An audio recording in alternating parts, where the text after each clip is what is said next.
ಆತ್ಮೀಯ ವಿದ್ಯಾರ್ಥಿಗಳೇ, ತಮ್ಮೆಲ್ಲರಿಗೂ ಕೂಡ ನಿಮ್ಮದೇ ಆಗಿರತಕ್ಕಂಥ ಯೂಟ್ಯೂಬ್ ಚಾನಲ್ ಸ್ಟಡಿ ವಿತ್ ಪರಶುರಾಮ್ಗೆ ಸ್ವಾಗತವನ್ನು ಕೋರ್ತೀನಿ.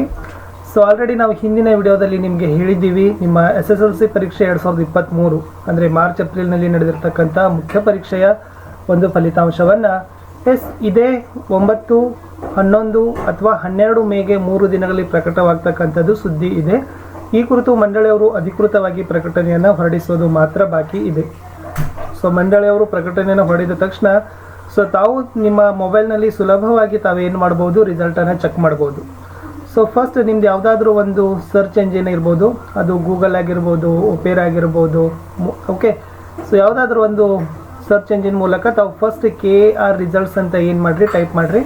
ಸೊ KR ರಿಸಲ್ಟ್ಸ್ ಅಂತ ಟೈಪ್ ಮಾಡಿದ ತಕ್ಷಣ ಏನಾಗ್ತದಪ್ಪ ಅಂದರೆ ಈ ಥರ ಒಂದು ಪೇಜ್ ಬರ್ತದೆ, ಓಕೆ. ಸೊ ಇದು PUC ಇದೆ.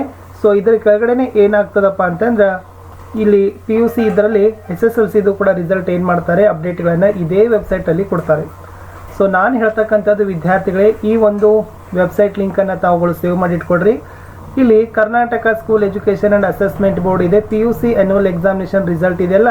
ಸೊ ಇಲ್ಲಿನೇ SSLC ಆ್ಯನ್ಯುವಲ್ ಎಕ್ಸಾಮಿನೇಷನ್ ರಿಸಲ್ಟ್ 2023 ಅಂತ ಬರ್ತದೆ. ನಿಮ್ಮ ರಿಜಿಸ್ಟ್ರೇಷನ್ ನಂಬರ್ ಹಾಕಬೇಕು, ನಿಮ್ಮ ಡೇಟ್ ಆಫ್ ಬರ್ತ್ ಕೇಳ್ತದೆ. ಸೊ ಅದಾದ ನಂತರ ಸಬ್ಮಿಟ್ ಮಾಡಿ ತಾವು ರಿಸಲ್ಟ್ಗಳನ್ನು ಏನು ಮಾಡಬೇಕಾಗ್ತದೆ, ಪಡಿಬೇಕಾಗ್ತದೆ. ಸೊ ಆ ಕಾರಣಕ್ಕಾಗಿ ನಿಮ್ಮ ಮೊಬೈಲ್ನಲ್ಲಿ ಸುಲಭವಾಗಿ ತಾವುಗಳು SSLC ಪರೀಕ್ಷಾ ಫಲಿತಾಂಶವನ್ನು ನೋಡೋ ಸಲುವಾಗಿ ಈ ಒಂದು ವೆಬ್ಸೈಟ್ ಲಿಂಕನ್ನು ತಾವುಗಳು ಸೇವ್ ಮಾಡಿಟ್ಟುಕೊಳ್ಳಿ.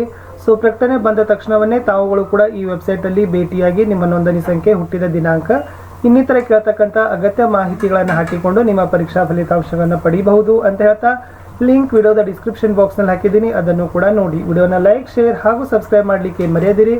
ಮತ್ತೆ ಸಿಗ್ತೀನಿ ಹೊಸ ವಿಡಿಯೋದಲ್ಲಿ. ಅಲ್ಲಿಯವರೆಗೂ ಬಾಯ್.